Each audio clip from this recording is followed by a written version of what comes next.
ओम शांति। 9 जुलाई 2025 बाबा की मुरली का सार। मीठे बच्चे, बाप आए हैं तुम्हें ज्ञान रतन देने। बाप तुम्हें जो भी सुनाते व समझाते हैं यह ज्ञान है। ज्ञान रतन ज्ञान सागर के सिवाय कोई दे नहीं सकता। तो बाबा रत्नों से तुलना क्यों कर रहे हैं? क्योंकि आज के समय में अगर हम पैसे की दुनिया के मटेरियलिस्टिक वर्ल्ड के हिसाब से अगर देखते हैं तो जिस चीज़ की वैल्यू ज़्यादा होती स्थूल रीति से पैसे के हिसाब से जो है जिसकी वैल्यू ज़्यादा होती है उसी की तरफ आकर्षण, बुद्धि, समय सब जाता है। तो इसके लिए बाबा इसकी तुलना जो है वो ज्ञान की तुलना जो है वो रतन से करते हैं, अर्थात कि ये मोस्ट वैल्यूएबल है। तो वो जो है सिर्फ बाबा के सिवाय, ज्ञान सागर के सिवाय वो कोई नहीं सुना सकता, क्योंकि इन रत्नों में ही जो है वो सारा हम कहें सुख, शांति, सब कुछ, समृद्धि, सिद्धि सब कुछ समाई हुई है। क्यों आज की दुनिया में जो है हर मनुष्य जो है वो पुरुषार्थ किसके लिए, इसी के लिए कर रहा है कि हमको खुशी मिले, सुख मिले, शांति मिले, प्रेम मिले, सबकी तरफ से सिद्धि प्राप्त हो या रिस्पेक्ट प्राप्त हो। तो वो सब जो है आज के समय में जो है वो धन से प्राप्त होता है। तो इसके लिए जो है बाबा इसकी तुलना रत्नों से करते हैं, और रतन जो है वो अमूल्य होते हैं, इसके लिए भी बाबा उसके साथ तुलना कर रहे हैं।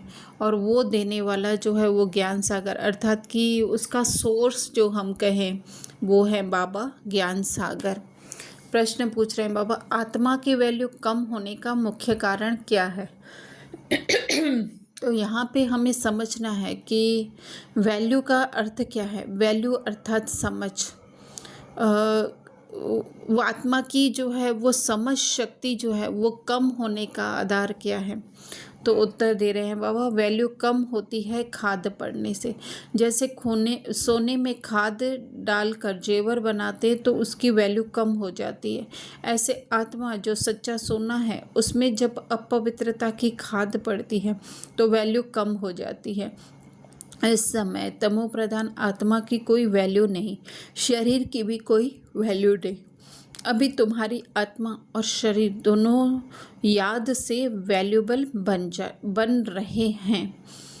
तो खाद अर्थात कि एक कहें हम लेयर पड़ जाती है उसमें देह अभिमान की, कि मैं करता हूँ, है ना। तो उसकी वजह से जो है आत्मा अपनी शक्तियाँ, है ना, वैल्यू कम होना एक तरीके से शक्तियाँ भी जो है एक्चुअली में कम तो नहीं हुई है, लेकिन उन शक्तियों की विस्मृति हो गई है ना।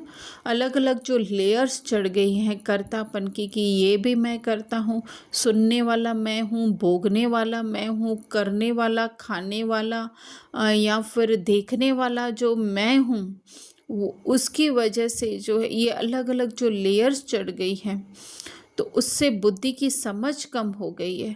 अर्थात जो आत्मा स्पष्ट रूप से देख रही थी कि ये जो है हो रहा है, जो भी कर रहा है वो जो है जस्ट एक कठपुतली है, मैं उससे अलग, उससे डिटैच जो है वो मैं एक आत्मा हूँ, एक ऑब्जर्वर हूँ।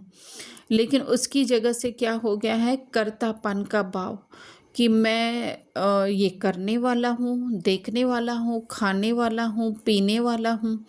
तो उसकी वजह से जो है वो आत्मा की वैल्यू, मतलब शक्ति कहें या समझ कहें, वो धीरे धीरे धीरे करके जो है वो डीली हो गई, डिम हो गई है, जिसको कि हम कहें कम हो गई है ना। तो उसकी वजह से बाबा कह रहे हैं शरीर जैसे आत्मा में खाद डालने से जेवर जो है उसकी वैल्यू कम हो जाती है, इसी तरह से जो है वो ये शरीर को चलाने की हमारी समझ भी जो है वो कम हो गई है। तो अपवित्रता की खाद अर्थात ये पहचाने जो अलग अलग हमने बनाई, किसी की माँ हूँ, किसी की बेटी हूँ, किसी का भाई हूँ, या मैं ये वर्कर हूँ या एम्प्लॉयर हूँ, मैं एक गरीब हूँ। तो ये जो है इससे अटैचमेंट जो है वही जो है वो अपवित्रता है।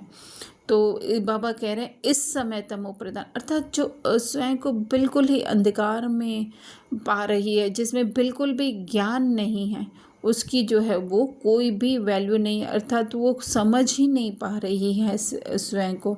तो बाबा कह रहे हैं तुम्हारी आत्मा और शरीर, एक्चुअली में आत्मा मतलब आत्मा का मन है ना, यहाँ पे जो भी आत्मा वर्ड यूज़ किया गया वो आत्मा के मन के लिए है।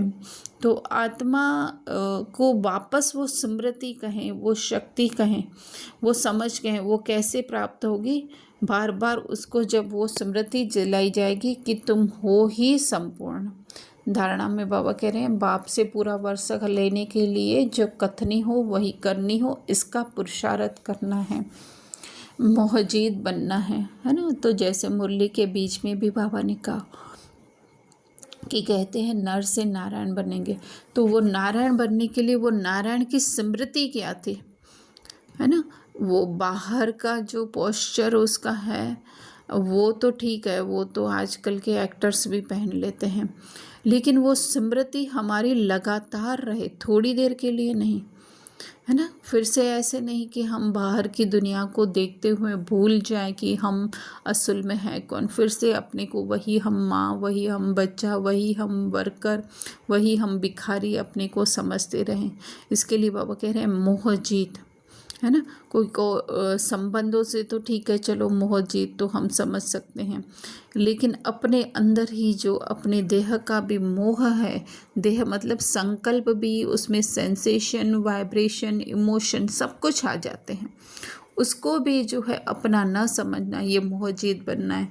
वही जो है वो स्मृति स्वयं को दिलाना है कि मैं तो सदैव जो है वो संपूर्ण आत्मा हूँ, है ना। वही वो तब होगा जब बाबा कह रहे हैं कथनी करनी एक तब होगी जब हमारी ये स्मृति रहेगी कि मैं आत्मा सदैव फुलफिल हूँ। जितना जितना वो हमारी स्मृति बढ़ती जाएगी, जो मुरली के बीच में बाबा ने कहा कि नर से नारायण जो कहते हैं ना हम, तो फिर हम उस नारायण जैसी स्मृति वाले बन जाएंगे। फिर बाहर का तो जो हमको मिलना है, ड्रेस, कॉस्ट्यूम, जो भी मिलना है, चाहे शरीर रूपी कॉस्ट्यूम या फिर इस स्थूल जगत के वस्त्र, जेवर आखिर आदि, वो सब मिल जाएंगे। फिर बाबा दूसरा कह रहे हैं सदा याद रहे कि हम शांति के सागर के बच्चे हैं, हमें शांति में रहना है, मुखर में मुहल्ला डाल लेना है, गफलत में अपना टाइम वेस्ट नहीं करना है। शांति के सागर के बच्चे अर्थात कि बाहर कितनी भी अशांति हो, लेकिन हमें अपने सत्य स्वरूप स्मृति की जो है वो बेस हमें याद रहे कि हम कहाँ से आए हैं। कहाँ से आए हैं का मतलब ये नहीं कि अभी नहीं है, आत्मा तो सदैव उस शांति में ही है, शांति में है तभी तो वो देख पा रही है कि यह शांति है ना। जो खुद के प्रॉब्लम्स में व्यस्त होता है या खुद के काम में व्यस्त होता है तो उसको पता चलता है क्या कि दूसरा क्या काम कर रहा है? नहीं। तो आत्मा शांत है तभी उसे पता चल रहा है कि ये बाहर अशांति है, अर्थात बाहर अर्थात कि वो दुनिया में तो ठीक है, लेकिन मन में भी जो अशांति वो फील कब हो पा रहा है आत्मा को? जब वो शांति में है। तो अपनी वो शांति हमें फील तो होती है, लेकिन वो स्मृति में हम बार बार लाएं। तो उसके लिए बाबा कह रहे हैं याद रहे, मुख में मुहल्ला डाल देना, अर्थात बाबा जैसे मुरली के बीच में भी कह रहे हैं कि माया नहीं आ सकती मुख में मुहल्ला होगा तो। और मुख में मुहल्ला अर्थात हमारी बुद्धि में जो है वो ये ज्ञान रहे कि ये हम ड्रामा से डिटैच जो है, हम एक आत्मा सदैव शांत, सुख, सदैव प्रेम स्वरूप है। तो वही है मुख में मुहल्ला डाल दें, ये ज्ञान का, ये अपनी सत्य स्मृति का मुहल्ला जो है हमें डालना है। गफलत में अपना टाइम मतलब मैं तो हूँ ही आत्मा, है ना, वो नहीं, आत्मा की वो हमको स्मृति तो ठीक है पर वो अनुभव भी होना चाहिए। बाकी ऐसे नहीं कि हम तो हैं ही बाबा के बच्चे, मैं तो आत्मा हूँ, मैं प्रिया आत्मा हूँ, मैं प्रदीप आत्मा हूँ, नहीं, वो नहीं। आत्मा प्रदीप का रोल प्ले कर रही है, आत्मा प्रिया का रोल प्ले कर रही है, जस्ट वो इसका एक पार्ट है ना। जैसे कल भी बताया था कि अमिताभ बच्चन का जीवन पा नहीं है, वो पा मूवी जो है जस्ट उसका रोल है ना। बाकी वो अमिताभ बच्चन तो बहुत विशाल है, बहुत सारी मूवीज़ की, इसी तरह से हम आत्मा जो है वो बहुत विशाल है। ये प्रिया का, प्रदीप का हम रोल प्ले कर रहे हैं। तो इस तरह से ज्ञान मंथन करना है वरदान दे रहे हैं बाबा, संगठन रूपी किले को मजबूत बनाने वाले सर्व के स्नेही संतुष्ट आत्मा भव। तो बाहर के संगठन का तो हमें पता ही है कि किस तरह से हम उसमें स्नेही और संतुष्ट रह सकते हैं। वो तो इतनी मूल्य सुनने के बाद तो हमको इतना समझ है, लेकिन यहाँ पे अंदर के संगठन के किले की बात है कि हमारा अंदर का संगठन का संकल्पों का जो संगठन है उसका किला जो है वो मजबूत बनाने के लिए क्या करना है कि हर संकल्प के प्रति जो है वो जो आ रहे हैं तो उसके लिए हम संतुष्ट रहें कि ये अगर नहीं सही आ रहे हैं या सही भी आ रहे हैं, चलो नहीं सही या सही दोनों में हम संतुष्ट रहें, पर दोनों से अपनी पहचान न बनाए कि अच्छे संकल्प आ रहे हैं तो मैं हूँ, है ना। उससे भी उपराम जो है मैं आत्मा विदाउट संकल्पों के हूँ, एकदम शांत हूँ, जहाँ न कोई सेंसेशन, इमोशन, फीलिंग, न कोई संकल्प है, मैं जस्ट उसको देखने वाली हूँ।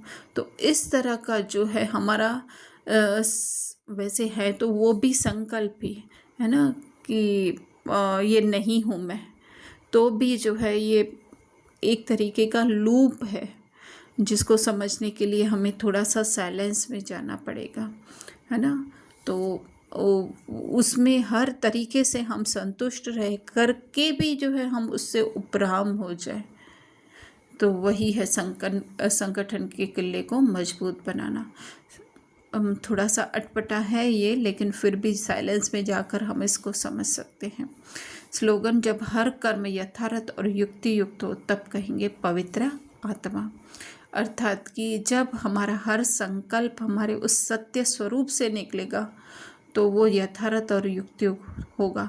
तो वो कब निकल सकता है? जब हम पवित्र आत्मा, पवित्र सिर्फ ब्रह्मचर्य नहीं, ब्रह्मचर्य तो जस्ट उसका फाउंडेशन, वो तो बहुत ज़रूरी है, लेकिन वो जस्ट जो है वो एक फुट स्टेप है। लेकिन ये सारी हमारी देह से पहचाने मिट जाना, इस रूल से, इस ड्रामा से, वो उसको कहा जाएगा पवित्र।